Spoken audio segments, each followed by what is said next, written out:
Aujourd'hui, on va se parler d'un sujet qui préoccupe beaucoup les parents d'enfants à haut potentiel, la scolarité.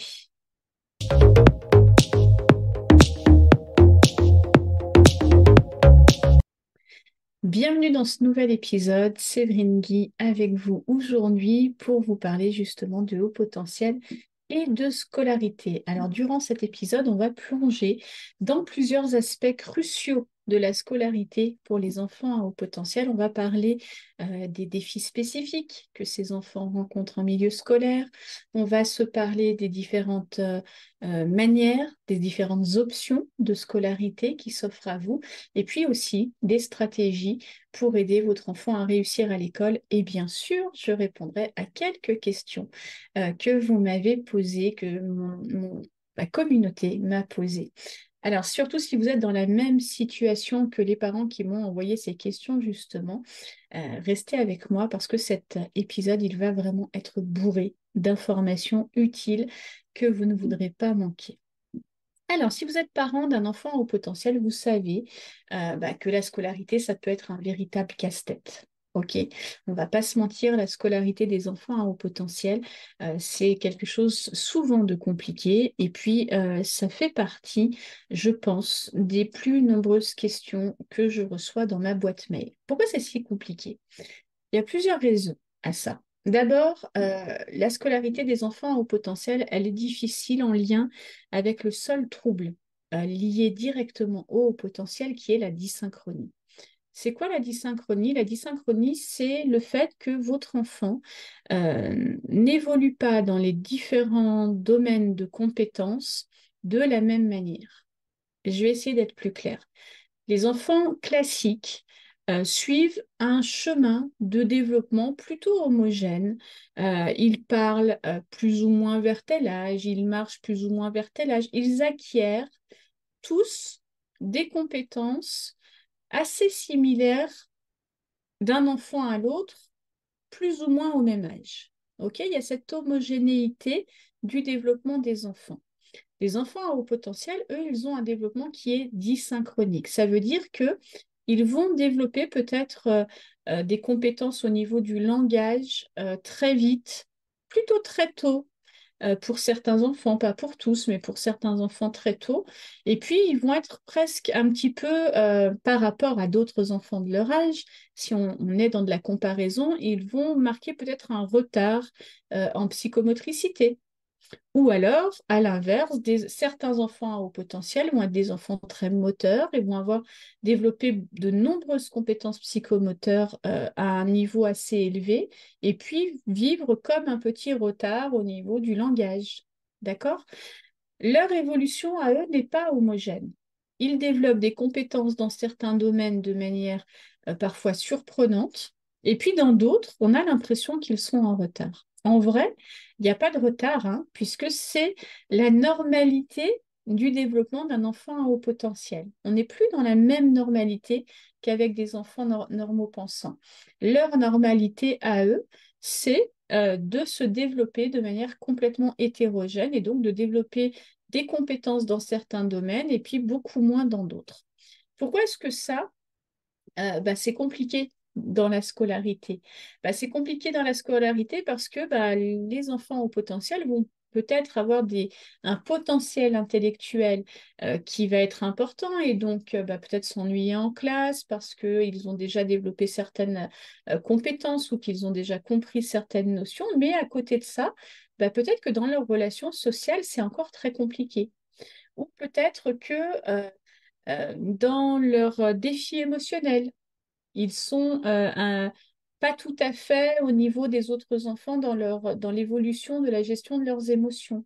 Et ça, dans le cadre scolaire, c'est très compliqué à gérer parce que le cadre scolaire est fait et construit pour accompagner des enfants normaux pensants et donc qui ont tous plus ou moins le même développement et donc tous plus ou moins les mêmes besoins.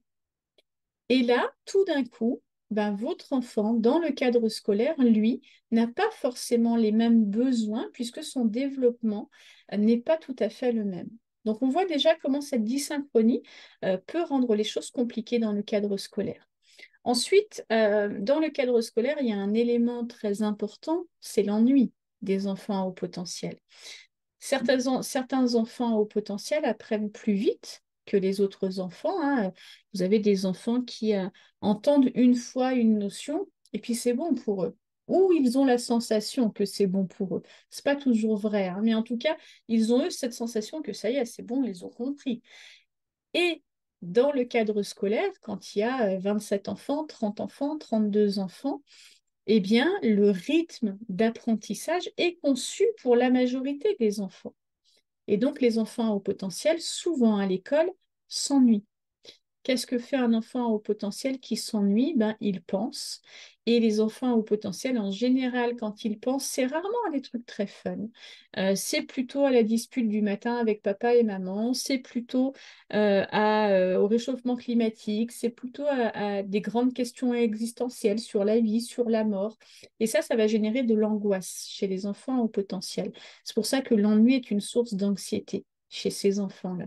Et cette anxiété, qu'est-ce qu'elle va provoquer dans le cadre scolaire? Ben souvent, pour échapper à ces pensées, pour échapper à cette anxiété qui naît dans ces moments d'ennui, l'enfant va avoir deux options. Soit il va s'échapper dans un monde imaginaire où il va décrocher complètement de ce qu'il se passe dans la classe et donc on va vous dire que votre enfant est rêveur, par exemple, hein.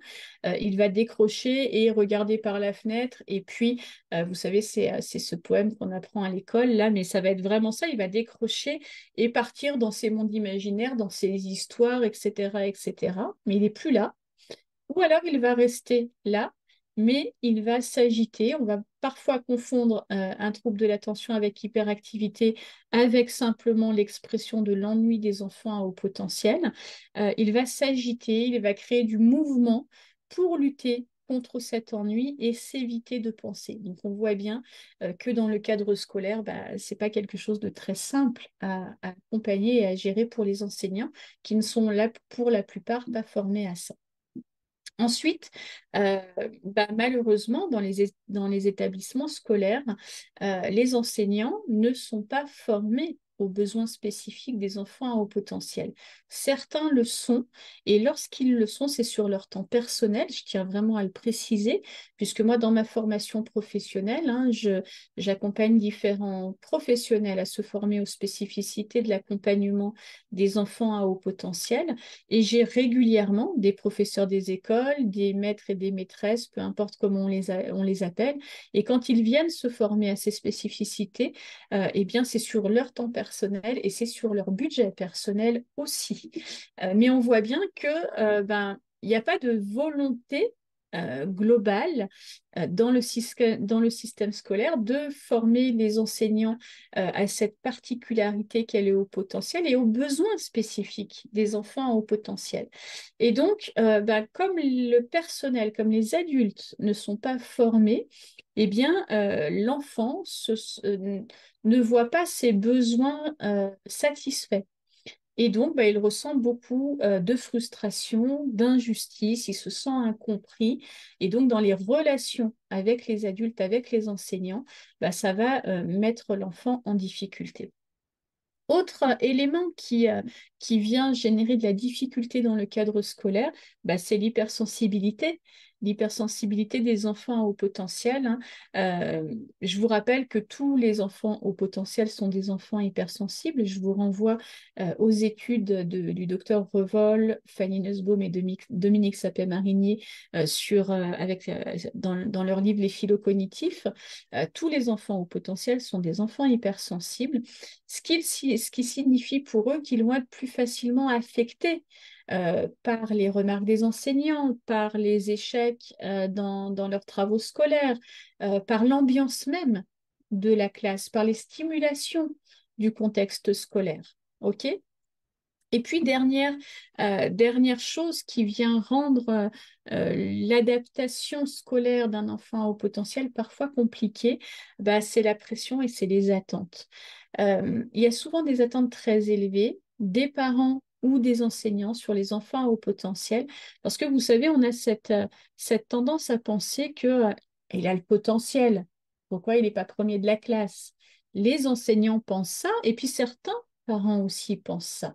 Il y a une forte attente de résultats scolaires sur les enfants à haut potentiel qui pourtant, et je vous le dis ici avec force, qui pourtant ont le droit de ne rien avoir envie de faire pour l'instant de leur potentiel et qui ont simplement envie d'être comme les autres enfants. OK? Mais en tout cas, quoi qu'il en soit et quelle que soit leur motivation à eux, il y a cette pression, il y a ces attentes, c'est un enfant au potentiel, il doit réussir, il doit être premier de la classe. Et donc, vous voyez bien, vous comprenez bien que c'est pas très confortable pour un enfant au potentiel et que ça va venir justement lui mettre encore plus de difficultés dans le cadre scolaire. Si vous êtes dans la même situation que les parents que j'accompagne chaque semaine dans mon groupe d'accompagnement, vous reconnaissez probablement votre enfant dans plusieurs de ces points, mais ne vous inquiétez pas parce que dans cet épisode, je vais explorer avec vous des stratégies, des solutions, justement pour naviguer dans ces défis. OK? Alors, maintenant qu'on a compris les défis, on va se parler de pourquoi c'est crucial de bien gérer cette période de scolarité pour le développement global de votre enfant au potentiel. Pourquoi est-ce que c'est si important en fait la scolarité? En vrai, c'est pas exactement la scolarité qui est important, c'est ce que votre enfant vit dans le cadre scolaire. OK? Pour moi, je ne vais pas vous parler ici de comment faire en sorte que votre enfant soit le premier de la classe. OK? Vous l'avez compris, ma mission est de vous permettre à vous, parents, d'être plus épanouis dans votre parentalité, mais aussi au travers de ça, de permettre à vos enfants de s'épanouir, de devenir des adultes bien dans leur basket, qui vont bien. Et pour ça, pour moi, ça ne passe pas forcément par être premier de la classe. D'accord? Donc, c'est pas de ça dont je vais vous parler. Je vais vous parler de comment est-ce que votre enfant, comment est-ce qu'on peut, pourquoi est-ce que c'est si important ce que votre enfant vit dans le cadre scolaire pour la construction justement de cet adulte épanoui. OK? Donc, première chose, dans le cadre scolaire, il y a votre enfant forme une partie de son identité. La scolarité, c'est une période où les enfants ils commencent à former leur identité. S'ils ont une mauvaise expérience scolaire, ça peut avoir un impact négatif sur leur estime de soi, ça peut avoir un impact négatif sur leur confiance en soi. Donc, on voit bien que ce que l'enfant vit dans le cadre scolaire, ça participe à la construction de son identité et au fait que ça va renforcer un manque d'estime de soi ou que ça va favoriser une bonne confiance en soi. OK? Deuxièmement, dans le cadre scolaire aussi, c'est le lieu où votre enfant fait l'expérience de relations sociales. OK? Euh, pour moi, ce n'est pas le seul endroit, hein, et je ne parle pas ici de socialisation, parce que c'est loin d'être le seul endroit, mais c'est un des endroits où votre enfant fait l'expérience de compétences sociales. Ça veut dire quoi? Ça veut dire que l'école, c'est pas seulement un lieu d'apprentissage académique, c'est aussi un lieu de rencontre avec les autres, c'est un terrain d'entraînement pour les compétences sociales des enfants. Apprendre à naviguer dans des relations complexes, et on sait comment les relations entre enfants, mais aussi et peut-être même surtout pour les enfants au potentiel, les relations avec les adultes sont parfois complexes. Apprendre à naviguer dans ces relations, c'est vraiment crucial. Ça veut dire quoi apprendre à naviguer? C'est apprendre à savoir euh, qu'est-ce que telle personne attend de moi, jusqu'où est-ce que je peux répondre à cette attente en me respectant moi et si je ne peux pas répondre à ces attentes parce que ça ne répond, je me respecte plus quand je le fais, quelle stratégie est-ce que je vais mettre en place pour pouvoir être entendue? OK? C'est ça la complexité des relations sociales. C'est comment est-ce que je m'adapte à l'autre jusqu'à ce que ce soit OK pour moi et comment, quand c'est plus OK pour moi, j'ai des stratégies où je peux euh, communiquer de manière adaptée le fait que mes besoins à moi dans cette situation-là ne sont pas satisfaits. C'est l'enjeu des relations enfants-enseignants à l'école et on voit bien que pour les enfants à haut potentiel, ça va être compliqué.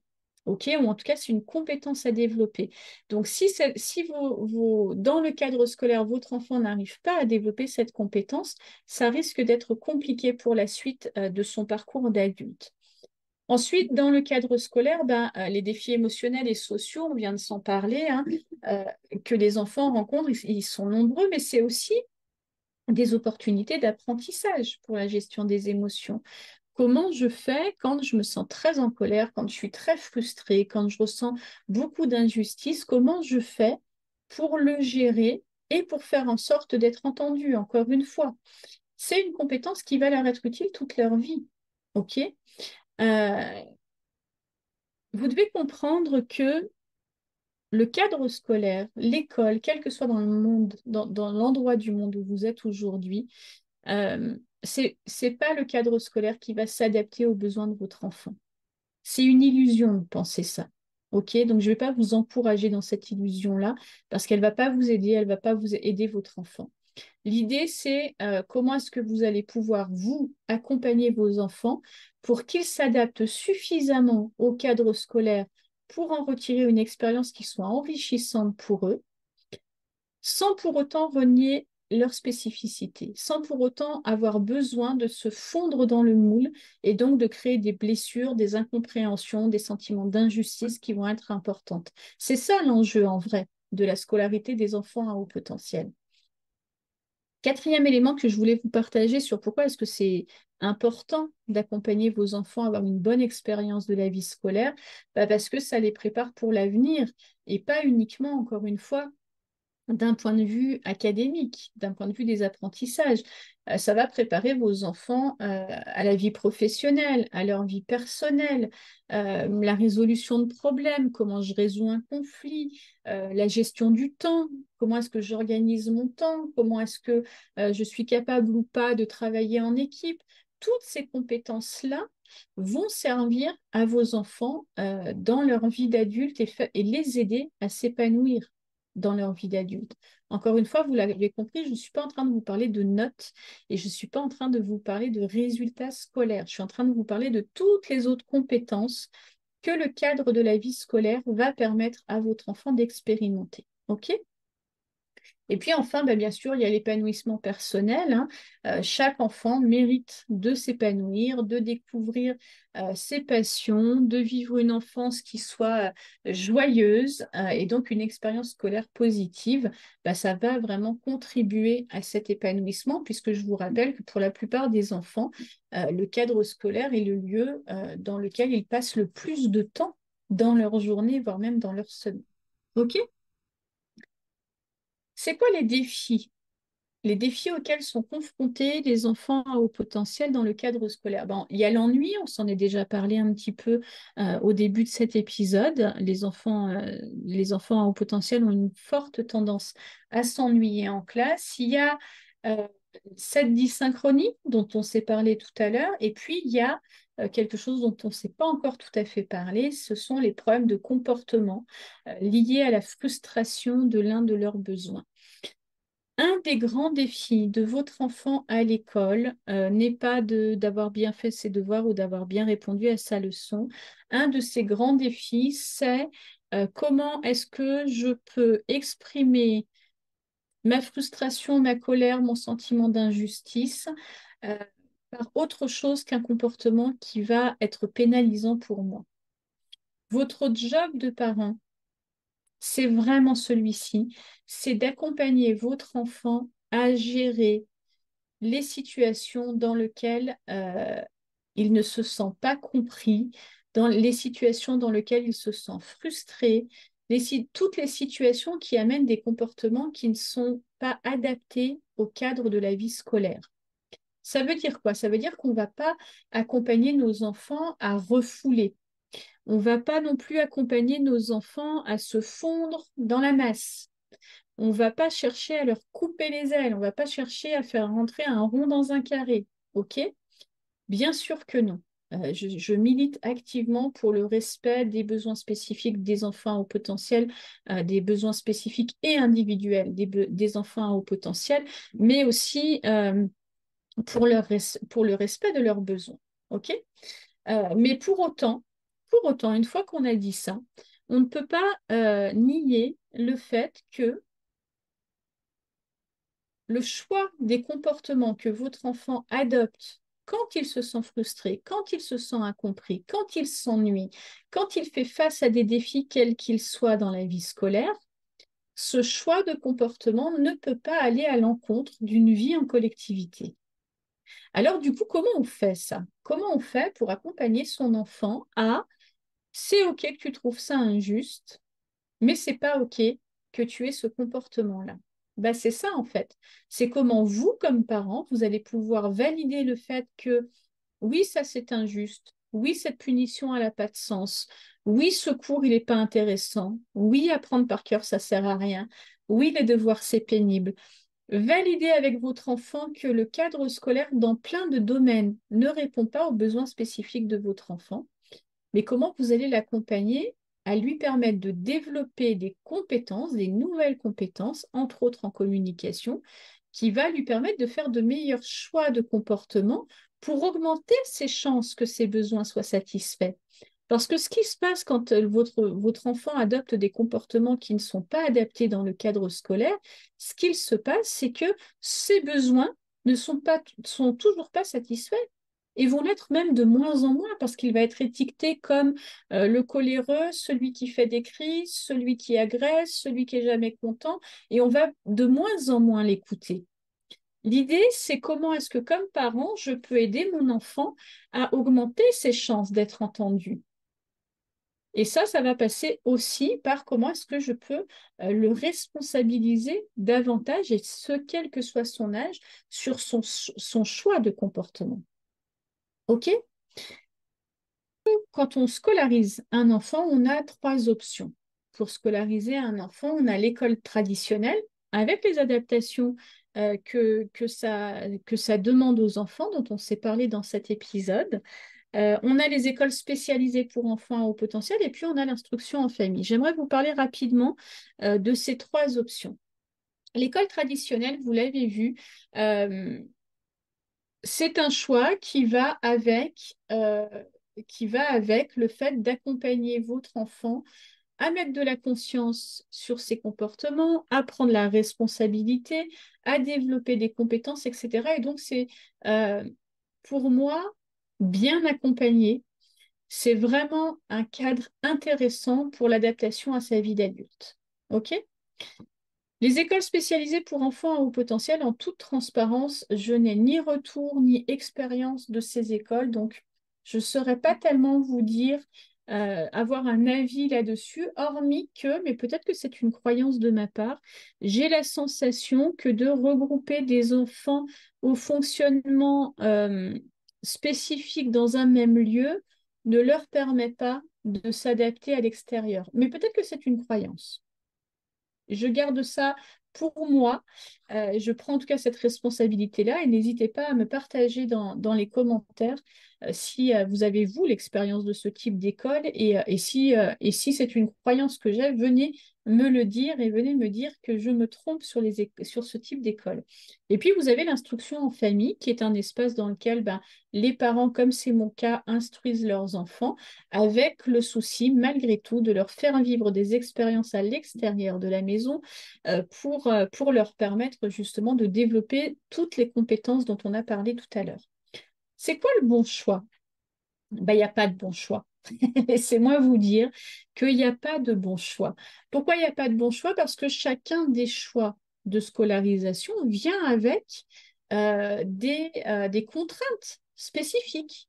L'instruction en famille, ça vient avec le fait d'abord d'avoir du temps pour instruire vos enfants, et puis ça vient avec aussi multiplier non seulement les activités, mais les contacts à l'extérieur de la maison, etc., une organisation familiale qui permet à l'enfant, malgré tout, de vivre des expériences sociales presque au même titre que dans la cour d'école, pour lui permettre de vivre des expériences sociales.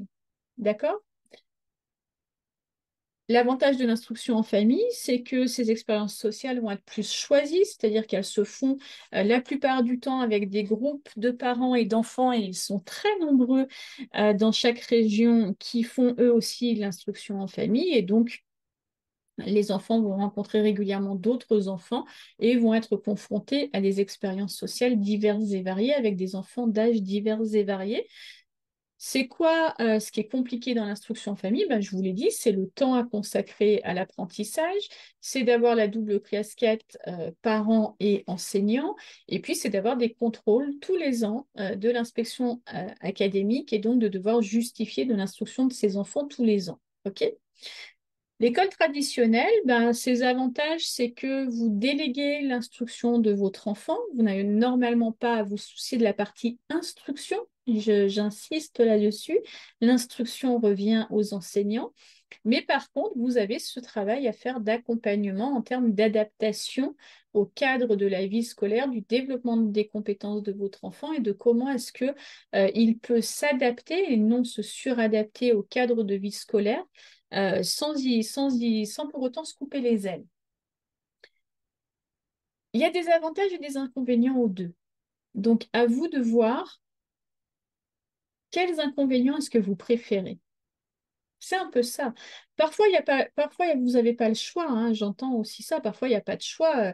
Les parents travaillent, ils ne peuvent pas faire l'instruction en famille, et donc, ben, il n'y a pas de choix. Ils vont à l'école traditionnelle. OK? Mais c'est OK ça, hein.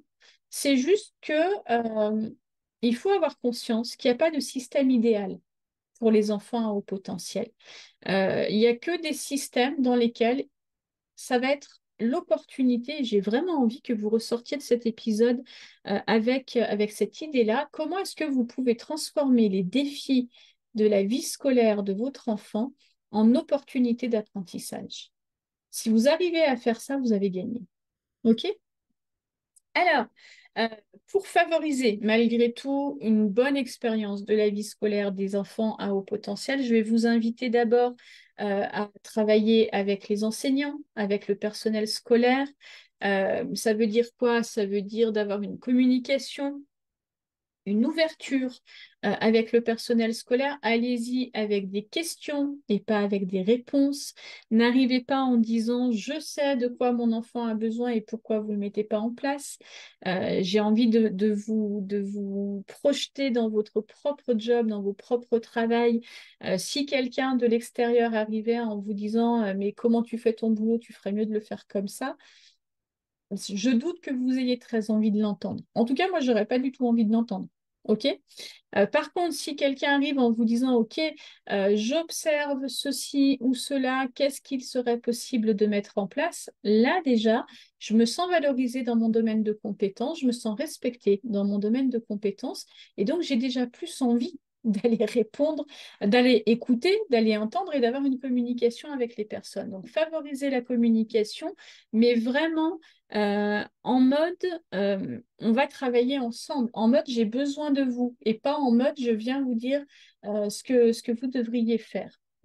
Ensuite, ça peut passer par du partage d'informations. N'hésitez pas à envoyer, par exemple, les enseignants intéressés, désireux de se former bah, sur mes réseaux, sur ma chaîne, sur mes espaces de formation professionnelle. Mais ça peut être aussi vous qui fournissez de l'information hein, auprès du personnel. S'ils sont désireux d'en avoir, encore une fois, demandez-leur, est-ce que ça vous intéresserait d'avoir de l'information sur les fonctionnements neuropsychologiques des enfants à haut potentiel? Est-ce que ça vous intéresserait que je vous explique comment le haut potentiel s'exprime pour mon enfant particulièrement? Posez-leur la question. OK. Ça va vous demander aussi d'avoir un suivi régulier. Ne vous contentez pas d'un seul rendez-vous avec l'équipe éducative. Essayez en début d'année scolaire de mettre en place un planning de réunion. On va se voir tous les trimestres peut-être pour faire un point, pour vraiment former une équipe autour de l'enfant et puis pour vraiment être sur cet axe, hein, je vous le répète, l'axe principal, c'est comment est-ce que vous pouvez favoriser une bonne expérience de vie scolaire de votre enfant sans qu'il ait besoin de se suradapter. OK? Ça devrait être votre préoccupation essentielle de la scolarité de votre enfant.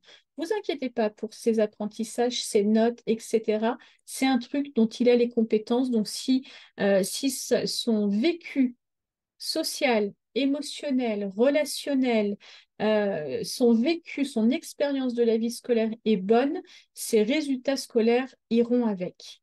D'accord? C'est pas un point de souci pour les enfants au potentiel, hormis s'il y a des 10, s'il y a des troubles associés.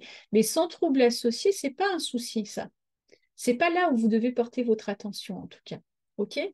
Donc, l'idée, c'est d'avoir un plan d'action en équipe éducative pour permettre à votre enfant d'avoir une bonne expérience de la vie scolaire et de lui permettre aussi, parce que ça va avec en vrai, lui permettre de développer les compétences nécessaires pour faire en sorte que cette expérience soit bonne. Avec cette partie d'une partie d'adaptation et cette partie d'une partie de comment je fais respecter mes propres besoins à moi sans retourner le collège ou l'école. OK? Donc ça, c'est vraiment des choses qui sont très importantes. Vous avez des outils, des ressources pour aider votre enfant à haut potentiel. On a parlé de la collaboration avec les enseignants.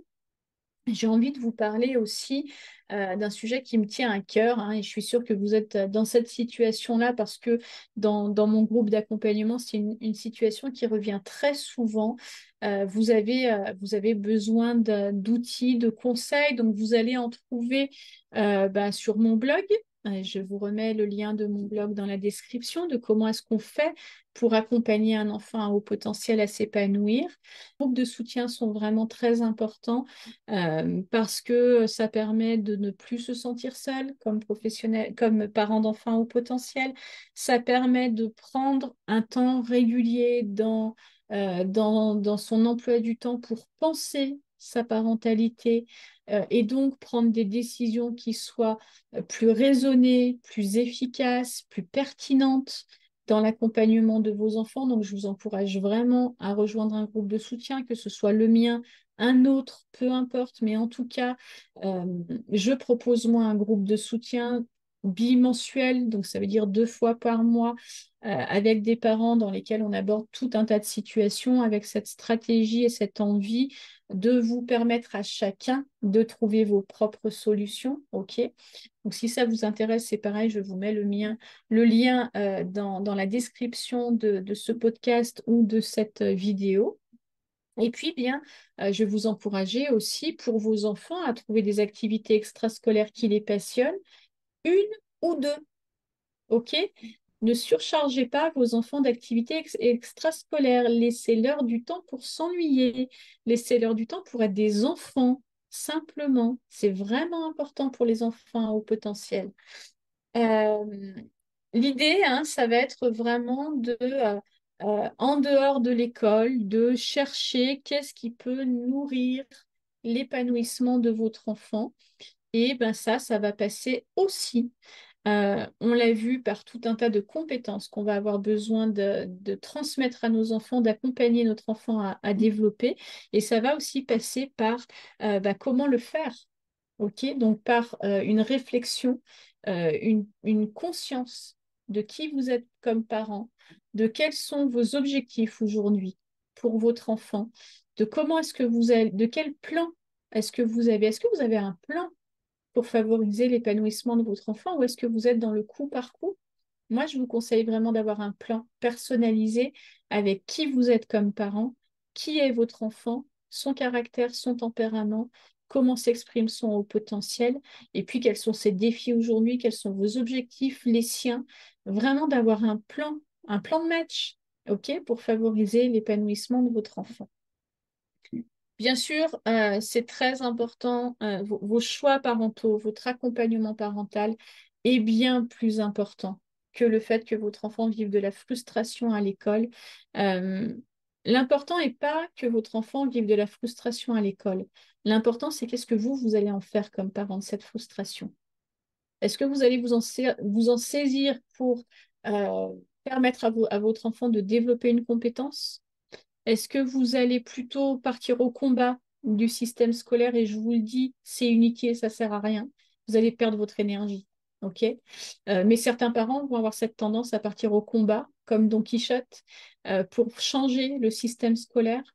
Mais votre engagement parental, vos choix de valeurs, vos objectifs, votre plan de match, c'est ça qui va faire la différence dans la vie de vos enfants, que ce soit dans votre vie quotidienne, mais aussi dans le vécu scolaire, dans le vécu de la vie scolaire de votre enfant à haut potentiel. Pour terminer cet épisode, j'aimerais vous partager, j'aime bien toujours vous partager une petite histoire. Dites-moi dans les commentaires si vous aimez bien mes petites histoires. Je reprends mes notes parce que j'ai noté la petite histoire que je voulais vous partager aujourd'hui. Je voulais vous partager l'histoire d'une maman que j'accompagne et pour vous montrer que c'est possible en fait de naviguer avec succès justement dans le système scolaire. Si vous êtes dans cette situation, vous allez voir que c'est tout à fait possible. Vraiment, vraiment, vraiment. Alors qu'on a l'impression que tout est contre nous. J'ai travaillé avec une maman, on va l'appeler Claire. Je crois que j'avais déjà appelé Claire, la maman de l'épisode précédent, peu importe. De toute façon, ce n'est pas leur vrai nom, donc appelons-la Claire. Claire, elle était particulièrement frustrée de la manière dont l'école gérait les besoins spécifiques de son fils. Les enseignants voulaient absolument que son fils s'adapte à un système qui respectait pas du tout son mode de fonctionnement. C'est peut-être votre cas, le cas de votre enfant.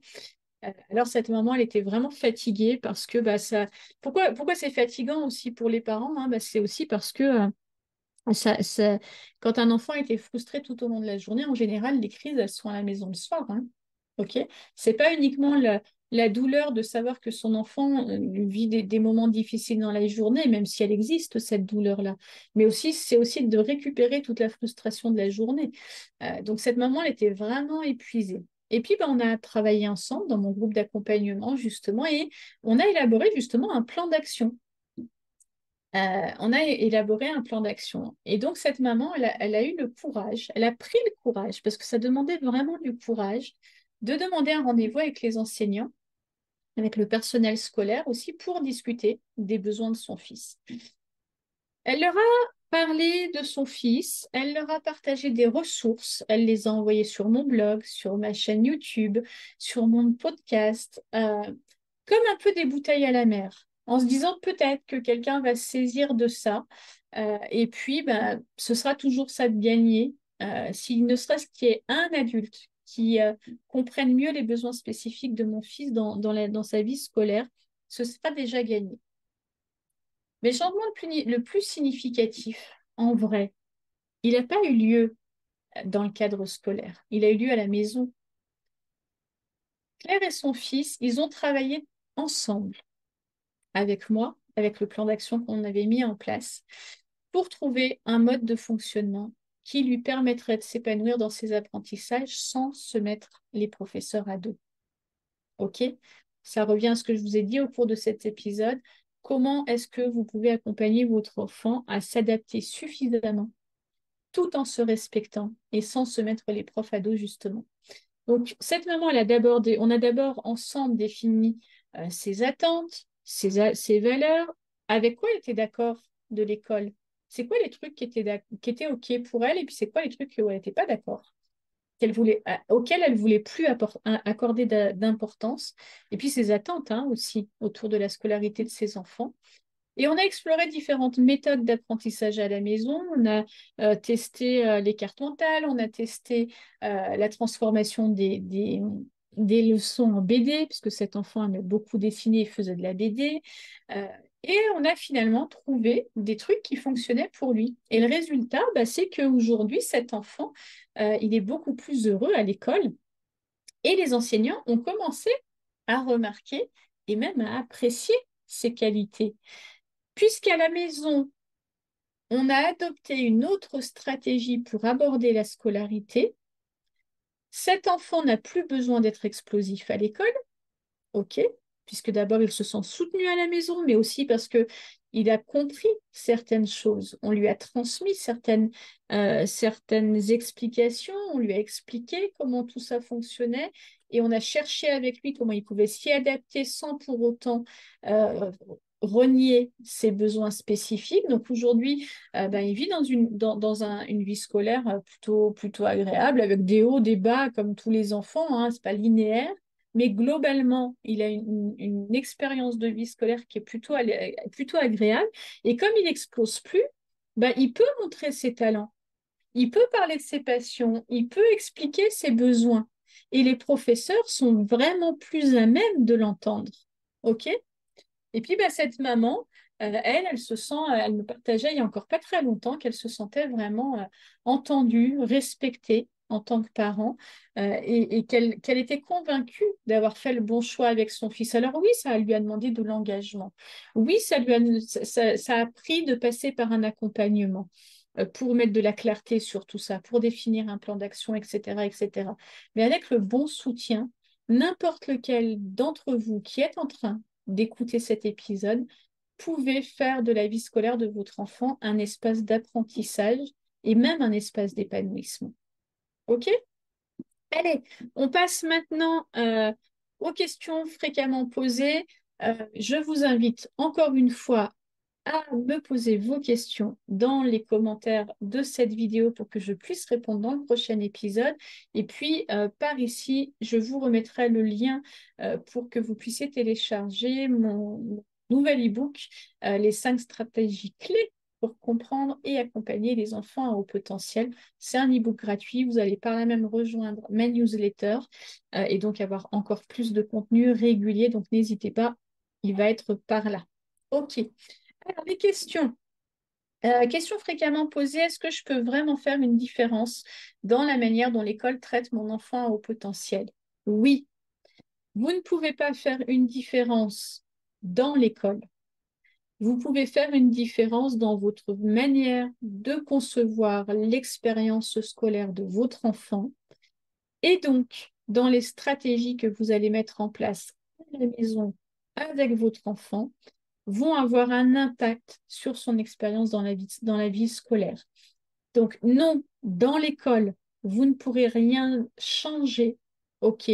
En tout cas, en France, le mastodonte d'éducation nationale n'est pas prêt de bouger, ni pour les enfants au potentiel, ni pour tout un tas d'autres enfants d'ailleurs. Ce n'est pas spécifique aux enfants à haut potentiel. Mais par contre, c'est en travaillant sur votre parentalité, sur vos valeurs, sur vos attentes et en accompagnant vos enfants sur son expérience de vie scolaire à la maison que vous allez lui permettre d'avoir une meilleure expérience à l'école.